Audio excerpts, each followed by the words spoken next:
되겠습니다. 19년도 기출 문제 되겠습니다. 19년도 1번 도로 측정을 위한 기준점의 설명으로 틀린 것은 벌써 3개년 정도 지금 풀이하고 있는데 계속 전에 나왔던 계속 반복적으로 나오고 있죠. 그죠? 그래서 계속 시험도 이후 시험도 이런 패턴을 볼 때 이후 시험도 계속 반복적으로 나올 것 같아요. 그래서 몇 개년 정도 하시면은 득점에 큰 무리는 없을 겁니다. 기준점에 대한 설명 틀린 것은 1번 고정 기준점 딱 고정되어 있는 그 말 그대로입니다. 고정이 되어 있는 도로 시설물 중에 고정되어 있는 그런 기준점이 되겠죠. 그죠? 기존의 표준물로서 손쉽게 접근할 수 있고 삼각측정법 3개의 점으로서 이렇게 한다. 그럼 그 점이 되니까 점으로서 역할을 할 수 있는 것은 고정 기준점이 되겠죠. 그 다음에 비고정 기준점 활용 대상은 가로등 딱 서 있죠. 전신주도 하나에 전체적으로 보면 점으로 볼 수 있고 안내 표지판 신호등의 지주나 소화전 이거는 다 고정되어 있는 것들이죠. 고정된 시설물 그런 거는 비고정이 아니고 고정 기준점이 있습니다. 2번이 틀렸고요. 3번 고정 기준점은 이용 불가능한 도로 고정도로 시설이다. 맞죠? 그 다음에 4번 비고정 기준점은 대부분 교차로의 모서리와 같이 두 개의 길 가정짜리 구역선을 연장해서 비고정 기준점은 딱 고정되는 기준점이 없다 보니까 근처에 어떤 걸 이용해서 줄을 조금 더 연장해서 점을 하나 찍는다라는 이야기죠. 그 다음에 2번 다음 중 크기와 방향의 성질을 모두 갖는 물리량이 아닌 것은 크기와 방향의 성질을 갖는 것은 벡터라고 합니다. 벡터. 그래서 속력은 스칼라죠. 스칼라. 그 다음에 2번 운동량, 속도, 그 다음에 가속도는 다 벡터가 되겠습니다. 그래서 스칼라 양은 속력이 되겠습니다. 속도와 다음에 또 나오겠습니다만은 벡터하고 스칼라 요 차이는 요거는 크기만 있고요. 여기는 벡터라는 것은 작용점, 방향, 크기 이런 것들이 있겠죠, 그죠? 이 세 가지 구성 요소가 이제 벡터가 되겠습니다.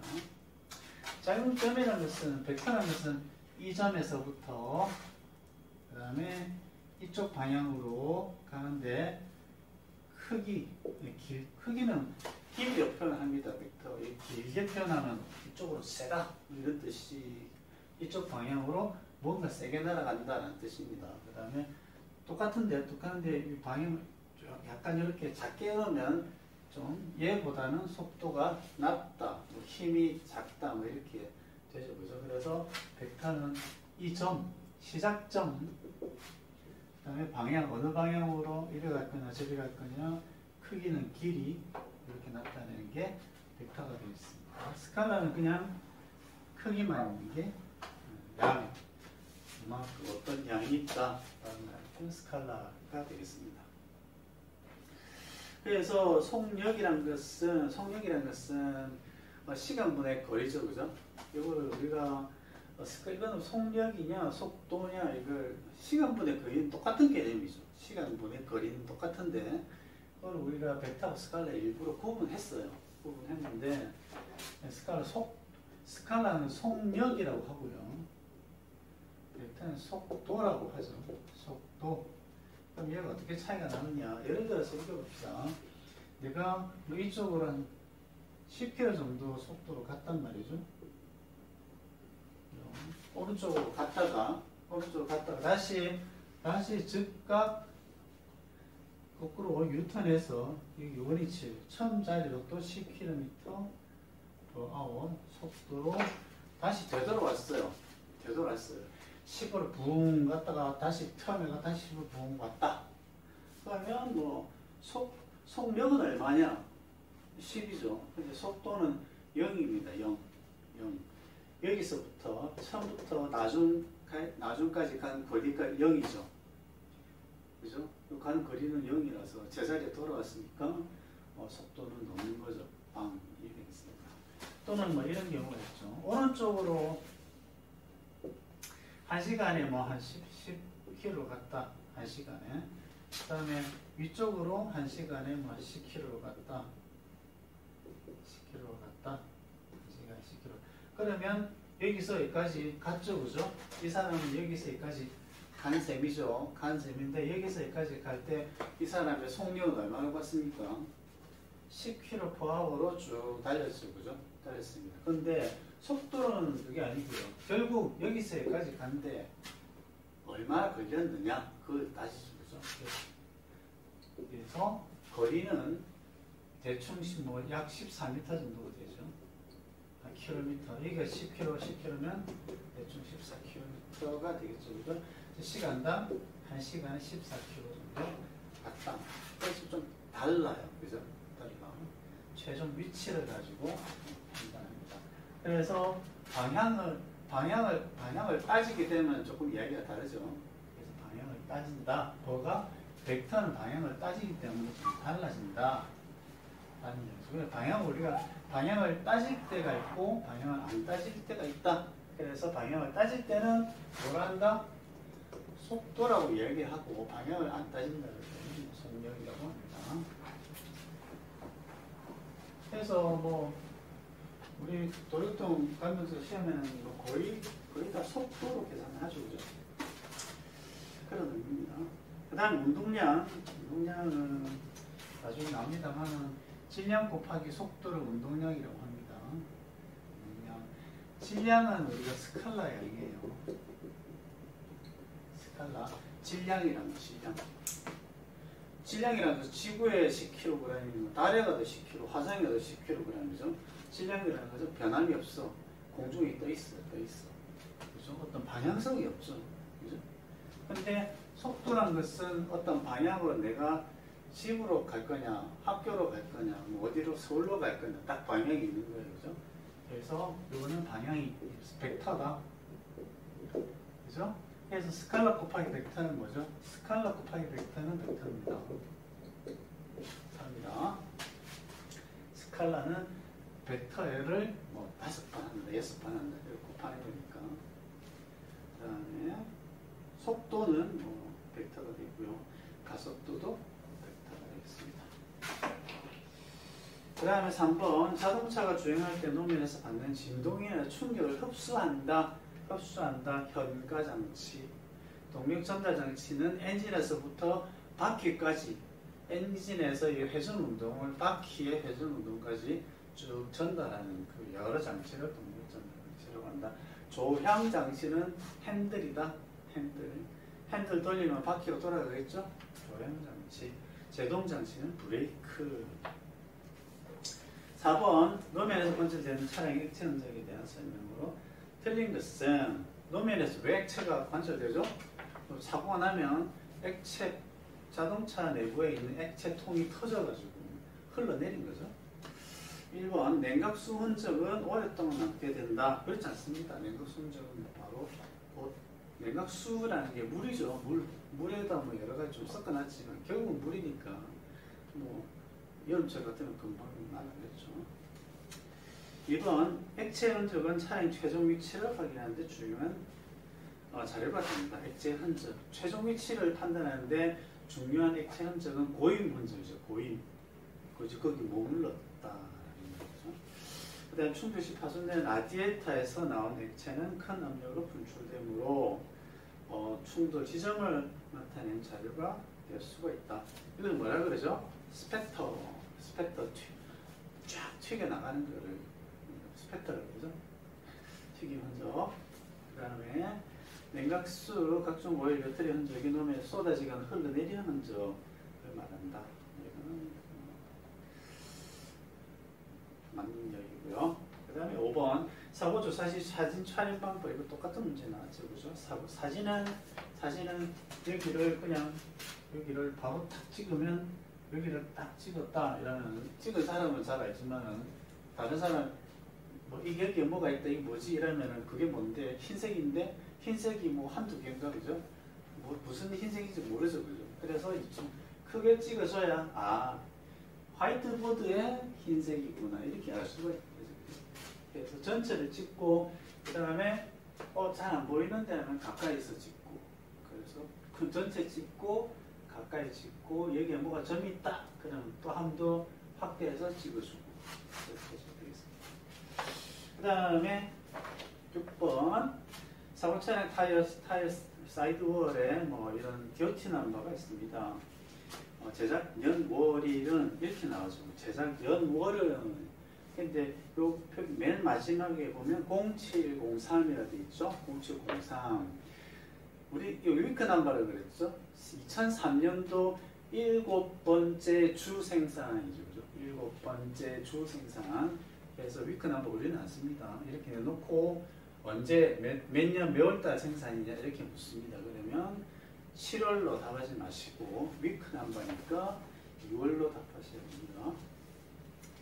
그 다음에 7번 다음 타이어 구조에서 뭐 틀린 것은 숄더는 뭐 잘 아시고요. 2번 사이드월 사이드월은 뭐 타이어 측면이죠. 일부 승용차용 예비열 타이어 벨트에 붙이는 특수 코드지로 주행시 벨트의 움직임을 최소화시킨다. 좀 잠깐 복잡한 이야기가 나왔는데요. 이건 179페이지를 한번 다시 보겠습니다. 179페이지를 보시면요. 타이어 그림이 있습니다. 179페이지에 보통 뭐 이렇게 상세하게는 시험에 잘 안 나오는데 상세하게 놨습니다. 놨으니까 뭐 조금 체크하고 넘어가면요. 트레드는 맨 바깥쪽에 있는 게 트레드죠. 문양이 이렇게 막 있는 거, 큰 문양이 있는데 고무편이 크게 문양이 있는 건 트레드라고 하고요. 그 다음에 벨트가 있습니다. 벨트가 뭐 여러 층이 있는데 이걸 굳이 또 나눈다고 하면 명칭을 좀 달리 해줘야 돼요. 그림 보면 이렇게 돼 있고요. 그 다음에 또 밑에 또 뭐 있겠죠. 벨트가 한두 개가 아닙니다.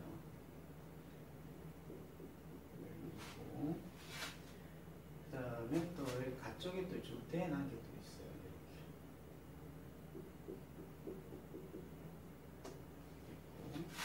그 다음에 전체적으로 또 벨트가 또 길쭉한 게 이렇게 대난 게 있어요.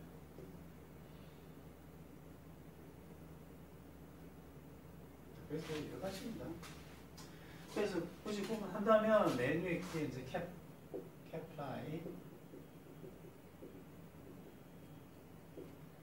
그 다음에 크라운 플라이,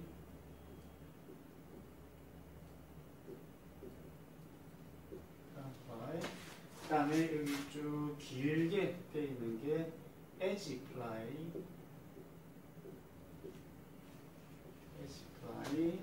그 다음에 여기까지 되어 있는 게 뭐 벨트, 스틸 벨트.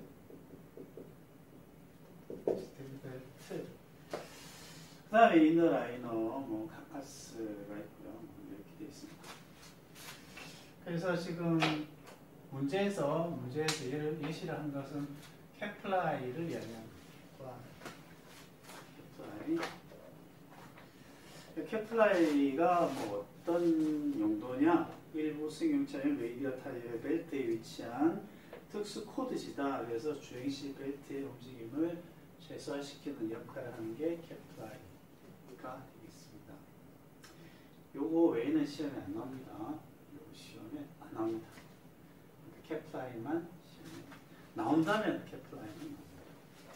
그 다음 비드, 스테어 와이어의 고무를 피복한 사각도 육각 형태의 와이어 번들은 묶음이란 얘기예요. 묶음. 비드는 이쪽에 타이어가 이렇게 연결되겠죠. 스틸 벨트가 있고 그 다음에 또 이렇게 연결되어 있습니다.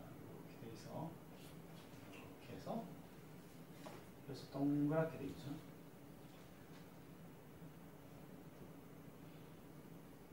여기서 이렇게 이게 이제 철사, 굵은 철사 또는 뭐 가늘 철사가 여러 묶음으로 되어 있는 그런 게 되겠죠. 그게 이제 빙 둘러서 이렇게 되어 있습니다. 여기에 림이 들어가는 거죠. 그죠? 림 자리가 이렇게 림이 들어가 있습니다. 이게 림이고요. 림이 되겠죠. 이게 비드 또는 비드 와이어가 되겠죠. 그래서 타이어를 림에 안정시키는 역할을 합니다. 그 다음에 인너 라이너. 인너 라이너, 안쪽, 인너라는 것은 안쪽 라이너, 안쪽에 얇은 판을 이렇게 발라놨습니다. 그죠? 그래서 지금 고무 튜브가 안에 없어요.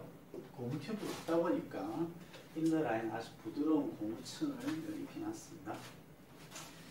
해서 공기의 유출을 방지하고 있습니다. 해설 2번은 카카스로 되어 있는데 테플라이로 좀 꽂혀주세요. 8번 튜브 리스 타이어의 장점이 아닌 것은 1번 공기압 유지가 좋다 맞습니다. 2번 못등에 찔려도 급속한 공기 유출이 없고요. 그 다음에 3번 림에 타이어 내부 공기가 직접 림에 접촉된 이 말은 여기 공기 있겠죠. 그죠? 여기 타이어 내부 공기가 림에 직접 접촉이 되고 있죠. 그죠? 그래서 이게 열기가 림에 전달이 됩니다. 림에 전달이 되면 림에서 냉각이 많이 되겠죠. 그 다음에 타이어 내측과 비드에 흠이 생기면 분리 현상이 일어나는 단점에 속하겠습니다. 그 다음에 9번 이거는 베이퍼록에 대한 설명입니다. 앞에 나왔죠. 그 다음에 10번 다음 주 설명이 틀린 것은 요 마크 차축과 직각으로 미끄러지면서 이 말이 이제 틀린 말입니다. 차축. 요 마크라는 것은 타이어가 이렇게 있으면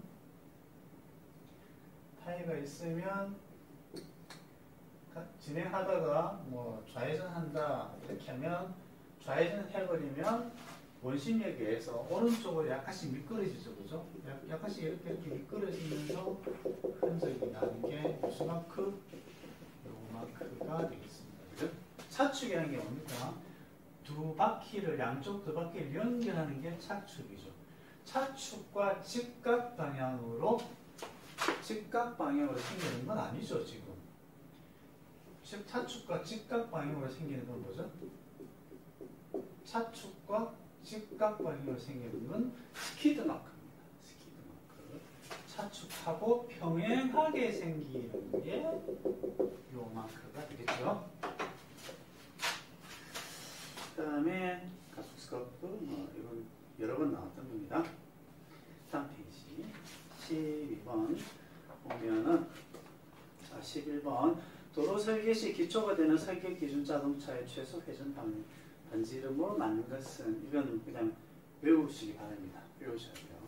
한 번씩 이렇게 좀 약간 다른 계통의 문제가 나오는 거 못 줬어 좀 외워야죠. 1번 승용차는 6m입니다. 6m 그냥 외우세요. 적고 외우시면 되겠습니다. 소형 자동차는 7m, 대형 자동차는 12m, 세미트레이저는 12m 이렇게 외워주시면 되겠습니다. 그 다음에 12번 승용차의 스키드 마크에 관한 일반적인 사항 중 가장 맞는 것은 브레이크가 작동하자마자 노면에 나타난다가 아니죠. 기계적 지연도 좀 있고 그 다음에 갑자기 타이어가 쫙 정지하는 게 아니니까 그 다음에 약간씩 돌면서 약간씩 천천히 잠기면서 섀도우 마크 그 다음 타이어가 딱 정지하더라도 조금 있다가 나타나죠. 임펜딩 스키드 마크 약간 시간이 지체가 되고 그 다음에 스키드 마크가 있습니다. 스키드 마크 끝부분보다 시작 부분이 더 진하다 그건 아니죠. 약간 아까 방금 말씀드린 것처럼 조금 연하게 있다가 진하게 나타납니다. 앞바퀴보다 뒷바퀴의 연자국이 더 선명하다 아니죠. 앞바퀴가 더 선명하게 나타납니다. 앞바퀴가 어떻게 되는 거죠? 앞바퀴가 무게가 앞쪽으로 쏠리죠. 그 브레이크 밟으면 무게가 앞으로 쏠린다. 그러면 앞바퀴에 무게가 많이 실리겠죠. 그죠? 그래서 우리 뭐라죠? 노즈 다운, 노즈 다이브라고 하죠. 그래서 앞바퀴가 부담이 많이 마찰이 심하게 되면서 진하게 나타난다. 스키드 마크의 폭은 스키드 마크가 양쪽 바퀴에서 이렇게 나타나죠. 그죠? 그러면 앞쪽 바퀴나 폭이나 같은 거죠. 그다음 13번 갈고리 모양으로 구부러진 타이어 흔적을 말하며 일반적으로 충돌 전 타이어 흔적을 발생시키다. 요거 밑줄요. 충돌 중요합니다. 충돌 전 타이어 흔적을 발생시킨다는 말은 제동 중에, 그죠? 제동 중에, 다시 이야기하면 제동 중에 자, 끼쿵 이렇게 됐다는 얘기죠. 그죠? 이거 무슨 적이죠? 제동 중에 발생한 흔적. 그러게 되겠습니다. 제동 안 하고 그냥 가다가 꽝 한 경우에는 이거 뭐라고 그러죠? 이거는 충돌 스크럽이라고 하죠. 그 다음에 14번 위치 측정법, 좌표법 계속 나옵니다. 매번 나오겠죠. 좌표법은 그냥 직각좌표라고 생각하시면 돼요. 직각좌표법. 사각법에 비해서 소요 시간 적게 든 당연하죠. 그냥 이렇게 한번 측정하고 이렇게 x, y 하면 됩니다. 그죠? 그 다음에 삼각법에 비해서 교통속도의 장애를 줄일 수 있다. 빨리 할 수 있으니까. 기준선으로부터 직각거리를 측정하는 방법이 나왔고요. 그 다음에 로타리형 교차로 같이 교차로의 기하 구조가 불규칙하다. 불규칙해서 x, y 할 데가 없어. 그죠? 뭐 연석이라도 쫙 수평, 그러니까 직선 같은 부분이 하나 있어야 뭔가 그러면 뭐 x, y 이렇게 하지. 그냥 다 동그랗고 뭐 둥글둥글하고 이러면 안 되잖아요. 그때는 뭐 삼각법으로 하셔야 되죠. 15번 자동차의 제원전 틀린 것은 전장 길이, 전폭은 폭이고 자동차의 최대 높이는 전고라고 합니다. 축거, 윤거 이거는 많이 했죠. 내륜차의 16번 내륜차에 관한 설명으로 맞는 것은 내륜차라는 것은 내륜 자동차가 아니고요. 내륜 자동차라는 느낌이 아니고 내륜 차이라고 생각하시면 돼요. 내륜 차이. 내륜이 안쪽 바퀴잖아요. 안쪽 바퀴의 차이. 뭔 차이죠? 안쪽 바퀴. 그렇죠. 안쪽 바퀴가 주행하다 보면, 선회를 하다 보면 안쪽 바퀴가 조금 달라져요. 궤적이 다릅니다. 안쪽 바퀴라는 것은 회전의 안쪽이라는 얘기입니다. 이쪽에 우회전하다 보면 얘가 바깥쪽이고 안쪽이죠. 그래서 이렇게 오른쪽 간다. 얘가 어떻게 되겠죠? 얘는 따라서 이렇게 가겠죠, 그죠? 가서 결국은 뭐 이렇게 만나겠죠. 그러면 앞바퀴 내륜 우회전할 때 안쪽에 앞바퀴하고 뒷바퀴 사이에 궤적의 차이가 발생한다. 내륜 차이가 발생한다. 그죠? 그게 내륜 차가 되겠습니다. 선에 1번 이거 말이고요. 2번 대형 트럭의 봅시다. 선의 내측 앞바퀴와 뒷바퀴 궤적이 같게 나타나는 특성이 있다. 다르죠. 그 다음에 대형 트럭의 전륜과 부륜 간의 측면 보호대에 부착한 것과 관련있다. 그래서 이렇게 뭐 완만하게 가면은 또 모르는데 대형 트럭 같은 경우에는 선회를 급하게 하는 경우가 있어요. 이쪽으로 이렇게 꺾어버리는 경우가 있죠. 그죠? 그러면 얘 뒷바퀴는 어디로 갑니까?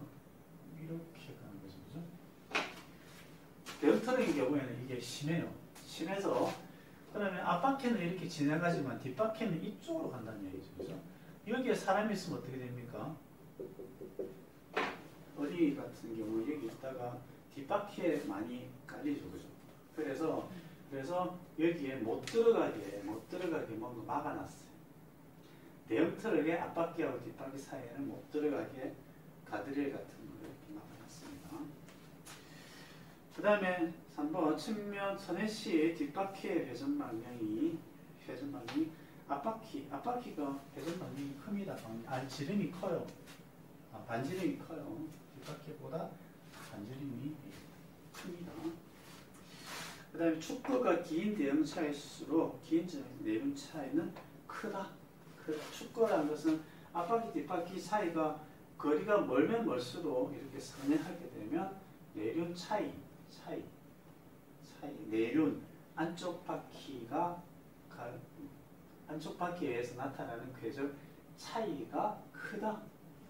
그죠? 그 다음에 17번 차량의 주행 특성에 관한 설명 중 같은 것은 이건 우리가 아직 안 배웠습니다만 좀 나중에 나올 겁니다.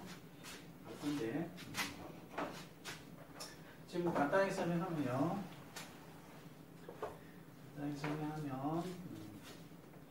이렇게 간다 칩시다. 이렇게 갑니다. 바퀴가 이렇게 우회전해서 갑니다. 그런데 바퀴가 그대로 가는 게 아니라 약간 이렇게 해서 간다는 얘기죠. 바퀴가 약간 이렇게 틀어도 사실 이쪽으로 가는 게 아니라 약간 밀리면서 이렇게 간다는 얘기죠. 실제 가는 방향은 이 방향이구나. 실제 그죠? 실제 이렇게 가는 거고. 그럼 바퀴의 방향은 내가 가고자 하는 방향은 바퀴는 이쪽으로 지금 바퀴 방향. 바퀴 방향. 조향한 거죠. 조향. 저쪽으로 조향했어. 근데 실제 산이 이렇게 가. 그럼 이 각도가 뭐냐면은 슬립각이라고 합니다. 슬립각. 여기서는 지금 횡활각이고 말이 좀 어렵죠. 슬립각, 약간 미끄러지면서 간다 해서 슬립각, 횡활각보다 슬립각이 더 쉽게 느껴지네요. 그래서 그 다음에 이렇게 선회를 하기 때문에 선회의 바깥쪽은 어떤 힘이 되냐면 이거는 우리가 원심력이라고 해요. 원심력. 그 다음에 원심력의 반대의 힘을 우리가 사이드 포스라고 합니다. 반대쪽으로 가는 게 선회력이라고 합니다. 그 다음에 타이어의 수직한 성분, 타이어의 수직한 방향을 우리가 마찰력이라고 합니다. 이 정도 끝이에요. 다시 한번 이야기하면 타이어가 이렇게 놓여 있어도 실제로 차가 이쪽 방향으로 가지는 않는다. 실제로 가는 것은 약간 이쪽으로 밀리면서 이렇게 간다. 그게 슬립각이라고 한다. 그 다음에 이 선회의 우측 커브의 바깥쪽으로 힘을 받는 걸 원심력이라고 한다. 그럼 원심력이 있으면 반대쪽 힘이 있겠죠. 그걸 우리가 선회력이라고 한다. 그럼 선회력은 한마디로 내가 선회를 하려고 하잖아요. 그죠? 선회를 내가 바깥쪽으로 날아가려고 하는 건 아니잖아. 내가 우측으로 가려고 하는 거죠. 그죠? 그래서 선회력이 좋다는 말은 우측으로 잘 가는 힘이 있다는 얘기가 되겠죠. 마찰력은 타이어하고 너는 사이에 마찰이 생기는 거죠. 그죠? 이 정도 이해하시면 되겠습니다. 1번 언더스티어링은 선회가 그대로 따라가는데 뉴트럴. 언더는 바깥쪽으로 살살 밀리는 게 언더죠. 그죠? 언더스티어링은 전륜 조향각에 의한 선회 방향보다 실제 선회 방향이 커지는 것을 말하는 것입니다. 요거보다 실제 방향이 더 커지는 거죠. 요 선회 방향보다 이렇게 더 커지는 그걸 말한다. 그렇습니다. 이 경우는 전륜의 횡활각, 슬립각이 전륜 앞바퀴의 횡활각, 슬립각이 뒷바퀴보다 더 크다. 슬립각이 더 크기 때문에 바깥으로 이제 나간다. 그 다음에 3번 오버스티어링 같은 경우는 오버스티어링은 그러니까 여기서 이렇게 뒷바퀴가 많이 가는 거죠. 그죠? 뒷바퀴가 많이 가서 나중에는 안으로 들어오는 게 오버스티어링이 되겠죠? 오버스티어링은 전륜 조향각에 의한 선회 방향보다 실제 회전 방향이 커지는 것을 말합니다. 이 경우는 후륜의 횡활각, 슬립각이 전륜의 횡활각보다 작죠. 이거는 잘못됐습니다. 오버스티어링은 전륜에 발생한 선내림이 큰 경우다. 이거 맞죠? 그래서 이거는 단 235페이지에 나옵니다. 235페이지에 잠깐 보시면요. 235페이지에 여기에 선내력, 코너링 포스 내용이 있습니다. 내용이 있으니까 이때 좀 더 자세하게 보도록 하겠습니다. 그 다음에 18번, 19번은 넘어갔고요. 똑같은 문제니까. 20번 사고 발생 전 승용 차량은 3% 내리막도로 3도 내리막도로가 나왔죠. 자, 다시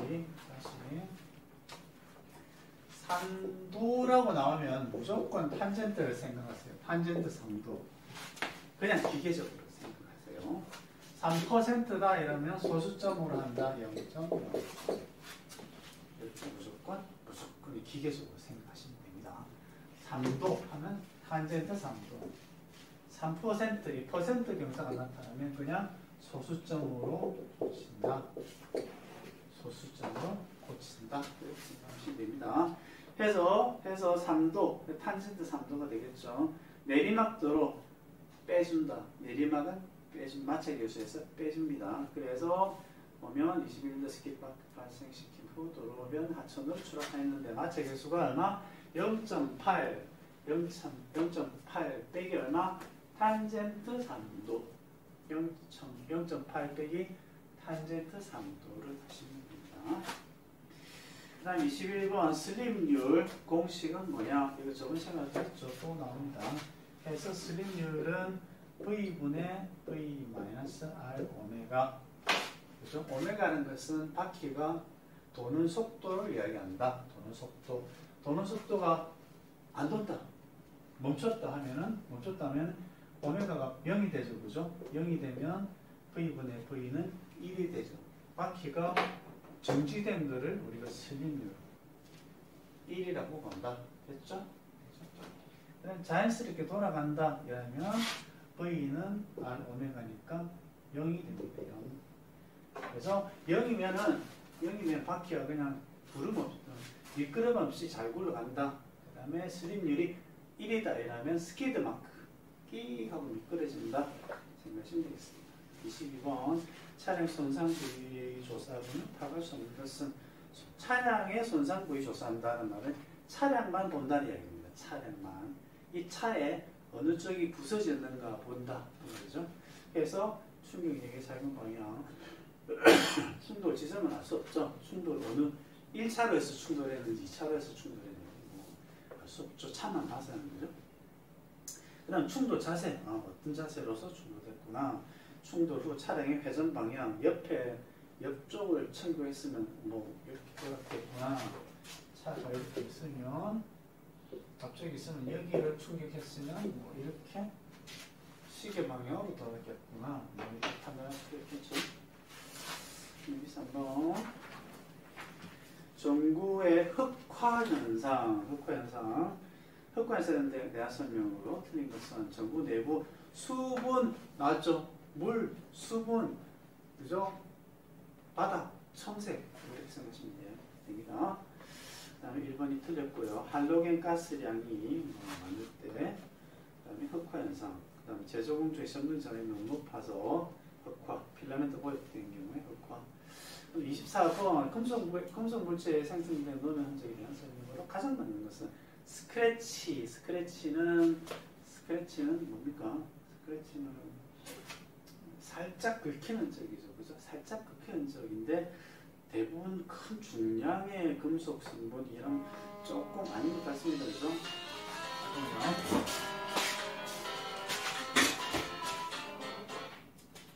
끝났기 때문에. 그 다음에 2번 스크래치 흔적, 스크래치 폭은 폭이 좁게 형성된 후 생성되고 충돌로 차량 교전이 이동 경로를 발생시키는데 유용하다. 그죠? 스크래치 이런 경우죠. 그러니까 어느 방향으로 갔다 이동 경로를 파악할 수가 있겠죠. 칩은 길고 폭이 좁은 상태로 폭이 넓은 상태로 칩은 폭이 좁은 거죠. 이렇게 된 걸 우리가 칩 그 다음에 이렇게 된 거를 촉. 그 다음에 그루브는 길게, 좁고 길게 그루브를 한다. 그런 말 하죠. 좁고 길게 나타나는 걸 그루브라고 하죠. 그 다음에 25번 교통사고 현장에 흩뿌려진 잔존물이라고 볼 수 없는 것은 자동차 파손 부품.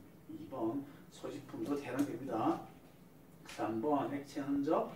4번 타이어 흔적이 노면의 패인 흔적은 흩뿌려진 잔존물로 볼 수가 없죠. 그죠? 그래서 답은 4번 이상입니다.